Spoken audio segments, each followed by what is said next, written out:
Ridwan Kamil, Iya. Gubernur Jawa Barat, beliau membagi masyarakat kita ini menjadi 3 bagian.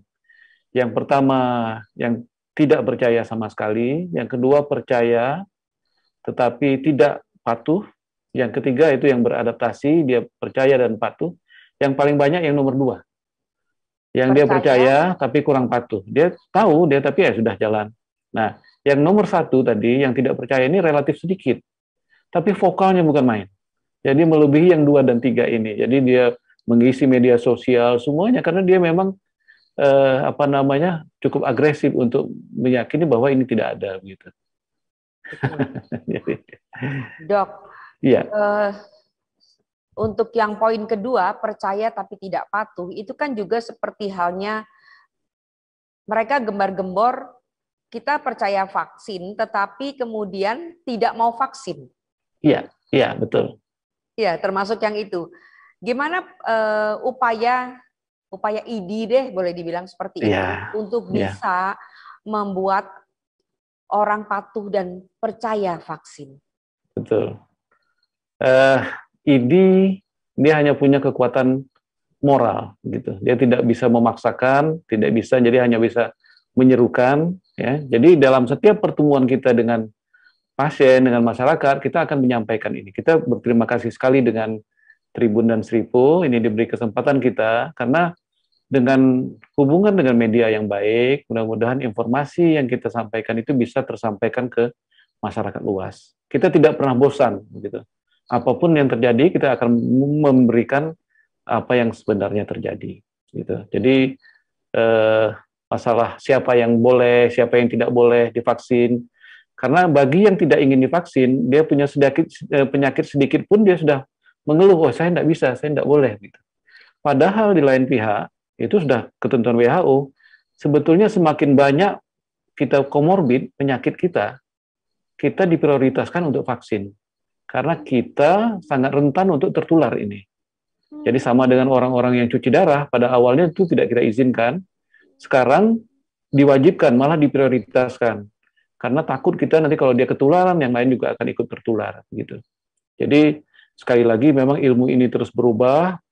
Dulu tensi rendah, tensi sedikit tinggi saja tidak boleh, tapi dengan berkembangnya penelitian dari hari ke hari, akhirnya sekarang tensi yang cukup tinggi pun masih boleh vaksin. Nah, itu yang harus kita sampaikan kepada masyarakat supaya masyarakat itu mau menerima gitu, mau menerima bagaimana pentingnya vaksin ini bagi kita semua. Jadi bukan hanya bagi personal, apalagi kalau kita bicara tentang herd immunity tadi, kita harus minimal 80% sudah vaksinasi, baru bisa herd immunity, baru bisa penyakitnya hilang gitu. Jadi kalau dia tidak mau vaksin itu bukan hanya untuk dia sendiri, tetapi juga mengganggu orang lain.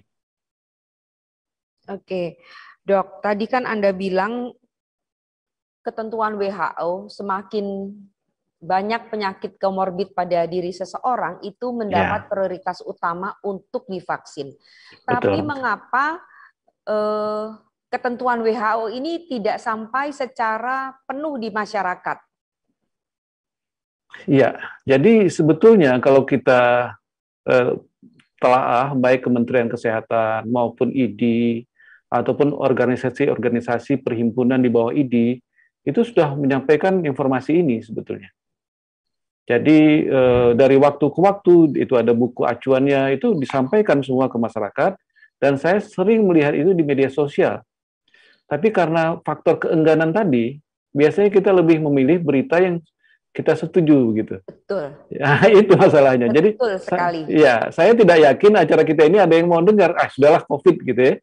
Karena apalagi saya kan hampir setiap hari bicara COVID, pasti bosen saya gitu. Tapi tidak boleh bosen kita. Kalau kita bosen, COVID-nya yang datang ke kita begitu kan. Jadi saya juga terus terang di media sosial itu terus dengan tulisan-tulisan kecil bahwa memang bosen di rumah, tapi akan lebih bosan kalau kita isoman, apalagi kalau kita harus di rumah sakit.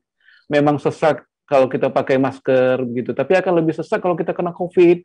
Hal-hal yang seperti itu ya mau atau tidak mau harus kita sampaikan terus gitu. Iya. Jadi gini dok, apa yang tadi Ya, dokter bilang itu kan orang tuh hanya memilih, memilah ya kan informasi ya, yang dia setuju. betul. Itu ada istilahnya dok. Apa itu? People only believe what they want to believe. Iya, iya, betul, seperti sama kayak kita di politik kan. Kalau kita pilih satu, apapun yang dilakukan dua pasti nggak bagus, Pasti gitu. nggak Sama, bagus. iya, sama Dan sebaliknya seperti sebaliknya. itu. Dan itu sekarang kan, masalah COVID ini pun saya lihat ada juga unsur seperti itu. Masih ada istilah cebong dengan itu masih ada, gitu. Dengan Iya. kampret itu masih tetap ada. Oh ini walaupun kita perhatikan ini tidak benar masih saja. Jadi susah untuk melihat itu. Iya, Iya, apalagi memang kondisi sosial ekonomi masyarakat kita itu betul. kan nggak sama ya, Dok. Ya, Dan betul, lagi betul, sangat betul. heterogen, ya, Ya, ya, sangat betul. heterogen.